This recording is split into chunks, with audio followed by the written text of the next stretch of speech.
I know there's something in the wake of your smile. O famoso duo sueco Roxette estava prestes a embarcar em uma empolgante turnê que os levaria a uma série de concertos na Bélgica. Mary Fredriksson e Borgesley estavam ansiosos para viajar para Antuérpia e participar de uma conferência de imprensa onde compartilhariam detalhes empolgantes sobre seus próximos shows. No entanto, um dia antes do grande evento, a vida de Mary deu uma reviravolta dramática. Naquela manhã, Mary seguiu sua rotina diária ao lado de seu marido, Michael Bollius. Eles se levantaram cedo, saborearam uma xícara de café revigorante e saíram para sua corrida matinal. Ao retornarem para casa, algo começou a dar errado. Mary não se sentiu bem, experimentando uma fadiga extrema e náuseas. Ela decidiu deitar-se por um momento na esperança de que o mal-estar desaparecesse, mas, para sua crescente aflição, a situação só piorou. Em um momento assustador, ela correu rapidamente para o banheiro para vomitar e, nesse momento, percebeu que não conseguia ver com um de seus olhos.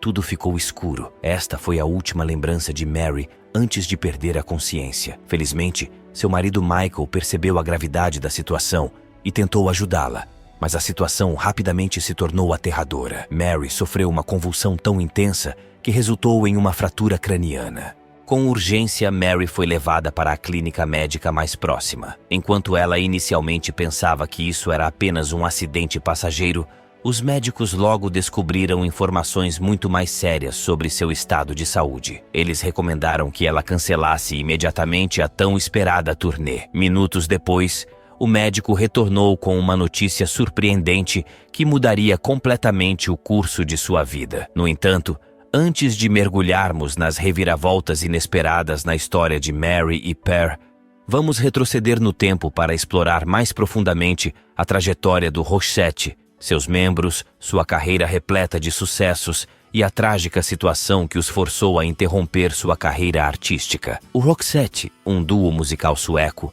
era reconhecido como uma das bandas mais influentes e populares da Suécia no gênero pop rock. Eles escolheram o nome artístico inspirado em uma mulher mencionada em uma canção do Dr. Feelgood. Mary era conhecida por sua voz soprano, enquanto Per era considerado um tenor com nuances de rock. Mary nasceu em 1958, na província de Escânia, na Suécia, sendo a caçula de 5 irmãos. Desde a infância, demonstrou paixão e talento pela música, influenciada por seu pai, que sempre cantava e tocava instrumentos em casa, com suas filhas acompanhando. Por outro lado, Per nasceu em 1959 em Halmstad.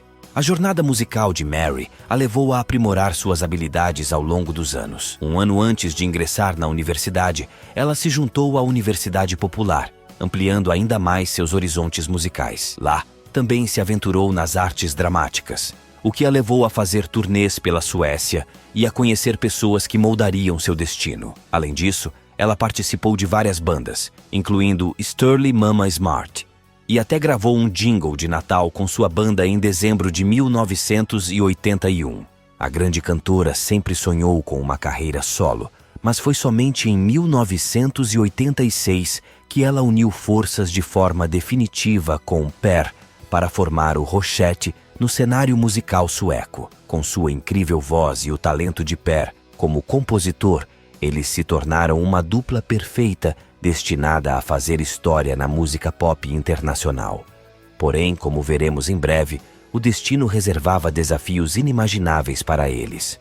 Eles alcançaram a fama em 1989 graças a um estudante de intercâmbio chamado Ding Kostman, que estava na Suécia e recebeu o álbum Look Sharp como um presente. Ding ficou absolutamente obcecado com o que ouviu e, ao voltar para os Estados Unidos, fez um esforço incansável para que uma rádio americana tocasse a música The Look, escrita por Mary e Per. Surpreendentemente, essa canção cativante os catapultou para o topo das paradas da Billboard Hot 100, tornando-se a primeira música escandinava a conquistar os Estados Unidos. A ascensão meteórica do Roxette continuou quando lançaram a música Listen to Your Heart, que foi reeditada especialmente para fazer parte da trilha sonora do filme Uma Linda Mulher. A canção vendeu incríveis 9 milhões de cópias e rapidamente se tornou uma das baladas românticas mais icônicas e ouvidas de todos os tempos. Para muitos que viveram essa época, Apenas ouvir os primeiros acordes das músicas de Roxette evoca inúmeras lembranças e os transporta de volta à juventude. Até hoje, aqueles que escolhem suas músicas reconhecem o talento excepcional que esses artistas possuíam. A trajetória de sucesso de Roxette continuou a desenrolar-se em 1991 com o lançamento do álbum Joyride, que se tornou um sucesso estrondoso, destacando-se com a faixa título e a envolvente Spending My Time. Roxette consolidou-se como uma das bandas mais bem-sucedidas de sua época, vendendo incríveis 30 milhões de discos em apenas 3 anos. Eles ainda tiveram a honra de serem os primeiros representantes de origem anglo-saxã a gravar um MTV Unplugged. O talento e carisma da dupla garantiram que eles mantivessem sua popularidade ao longo dos anos. No entanto, em 2001, algo terrível aconteceu que mudaria o destino da banda e a vida de seus membros para sempre. Como mencionamos anteriormente, Mary sofreu um grave ataque de epilepsia e foi rapidamente levada para o hospital. Após uma série de exames rigorosos, o médico se aproximou dela segurando radiografias que revelavam um diagnóstico aterrorizante. Havia um tumor em seu cérebro. Essas palavras enviaram calafrios pelo corpo de Mary, deixando-a em estado de choque. Em um piscar de olhos, em 11 de setembro de 2011, a percepção de Mary sobre a vida mudou radicalmente. No dia anterior, ela era parte do mundo dos saudáveis, e agora seu futuro estava repleto de incertezas. A notícia do diagnóstico foi como uma pedra pesada que ela não conseguia suportar, uma carga que esmagava seus pensamentos. Restava apenas espaço para reflexão, e ela percebeu que, às vezes, a ignorância sobre o futuro pode ser uma espécie de bênção. A notícia se espalhou rapidamente pela imprensa, quase ao mesmo tempo em que Mary estava no hospital. Repórteres se aglomeraram na porta de sua casa, ansiosos por qualquer informação que pudessem obter. Alguns até tentaram contatar membros da família de Mary que ainda não tinham sido informados da terrível situação. A casa permaneceu na escuridão para evitar que os fotógrafos capturassem imagens íntimas da família, que tentava, de alguma forma, continuar com suas vidas enquanto tudo desmoronava ao seu redor.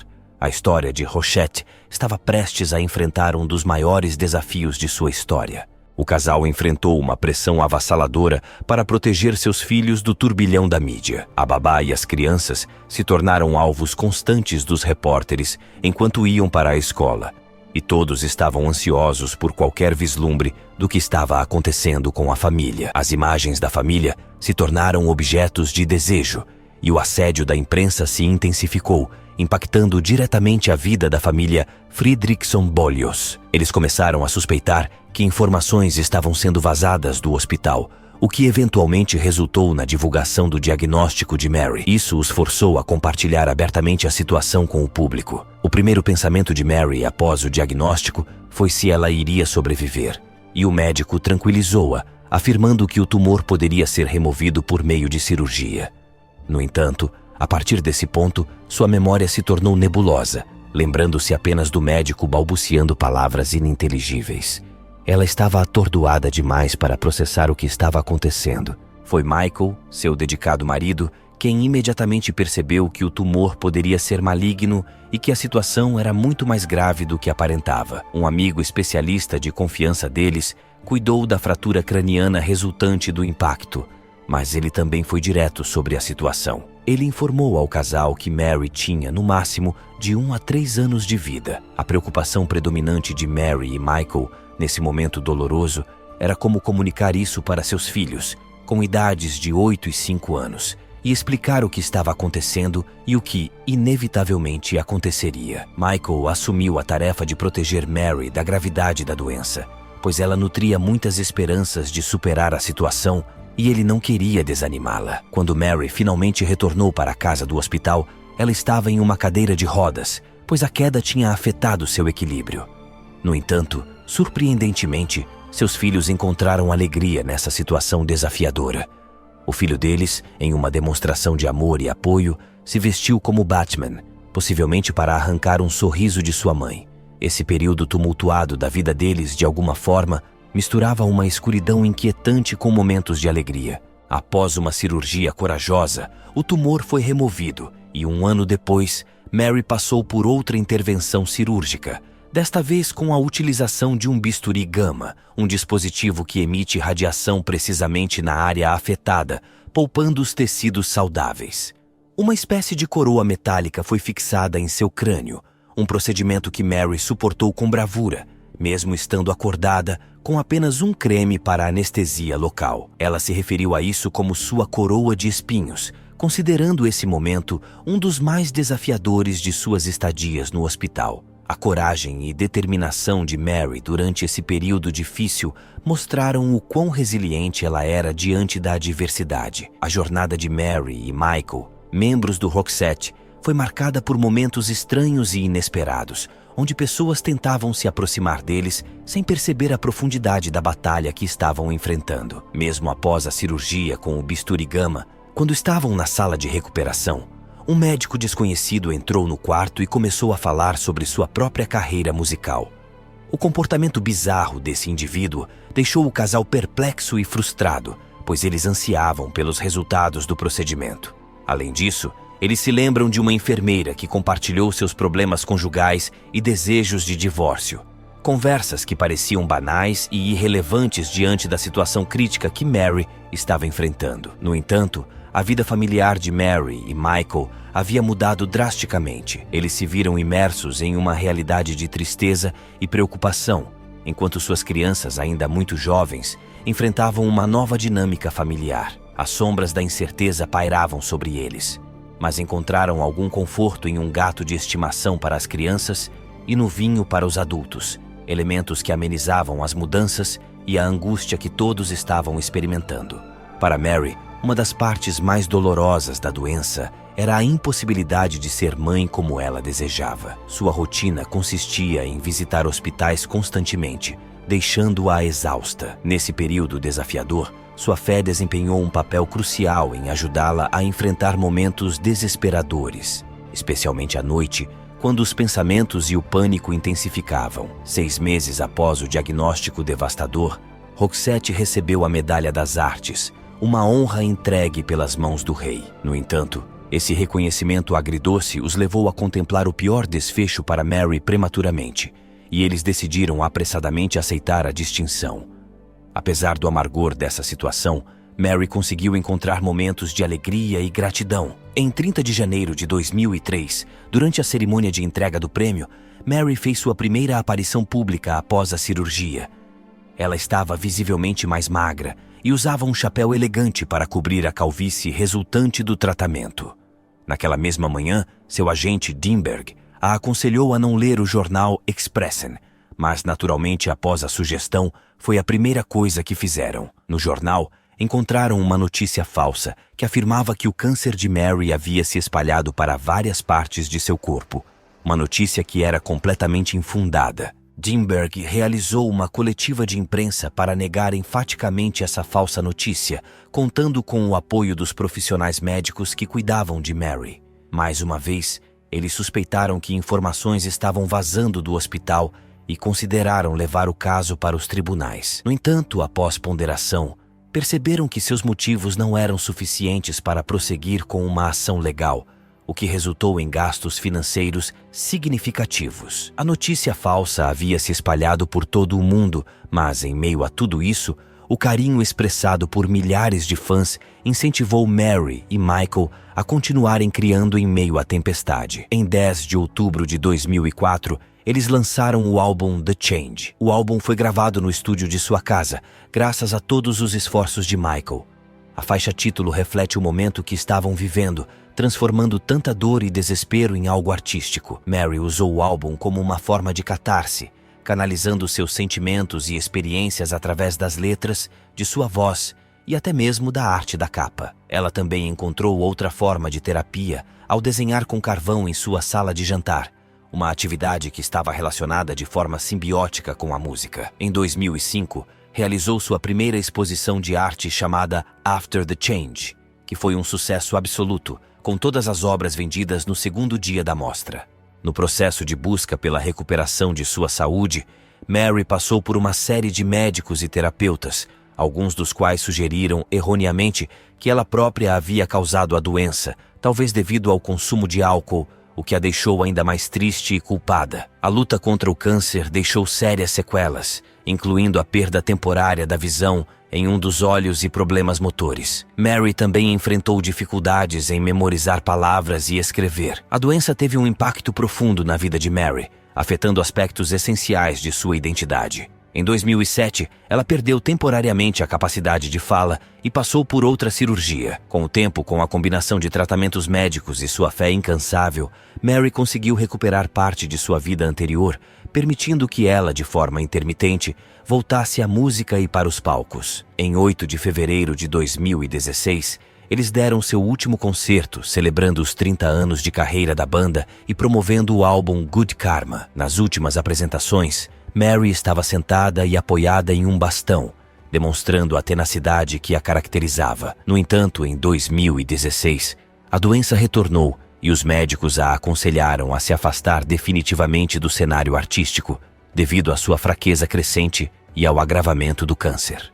Em 9 de dezembro de 2019, Mary faleceu após 17 anos de reflexão, luta, amor e criação artística, em meio à sua batalha contra a doença. Seu empresário anunciou a triste notícia declarando: "Temos que anunciar que uma de nossas maiores artistas se foi. O funeral foi uma cerimônia íntima e familiar, em conformidade com o desejo da família desde o momento em que souberam da doença, demonstrando a determinação de manter a privacidade." Quando Mary decidiu compartilhar sua história, o fez através do livro Listen to My Heart, publicado em 2019. É impressionante pensar que seus filhos, que na época do diagnóstico eram apenas crianças, já haviam crescido, tornando-se adultos com 26 e 23 anos, respectivamente. Mary esperava profundamente que eles fossem capazes de lembrar dela como uma mãe presente e amorosa. Seu parceiro de banda, Per Gessle, dedicou palavras emocionantes através de um comunicado na página oficial da banda. "O tempo passa muito rápido.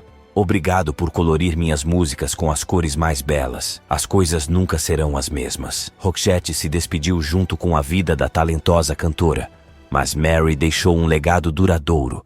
Acumulou uma fortuna significativa, resultado da venda de 75 milhões de discos ao longo de sua carreira, que será herdada por seus filhos e seu marido. Sua obra musical, composta por 11 álbuns e 12 coletâneas, fez parte da história da música e tocou a vida de inúmeras pessoas. Esta história de amor e resiliência destaca a importância que seu marido e seus 2 filhos tiveram em ajudá-la a enfrentar 17 anos de uma terrível doença e a deixar um impacto profundo na indústria musical e na vida de seus fãs. Em cada narrativa, tentamos capturar a essência de eventos reais. E sempre que você se surpreende com uma reviravolta ou descobre um detalhe fascinante, é porque, de fato, assim aconteceu. Lembre-se de clicar no botão de inscrever-se e ative o sininho para não perder mais fatos como esse. Agora é só clicar em curtir e até o próximo vídeo.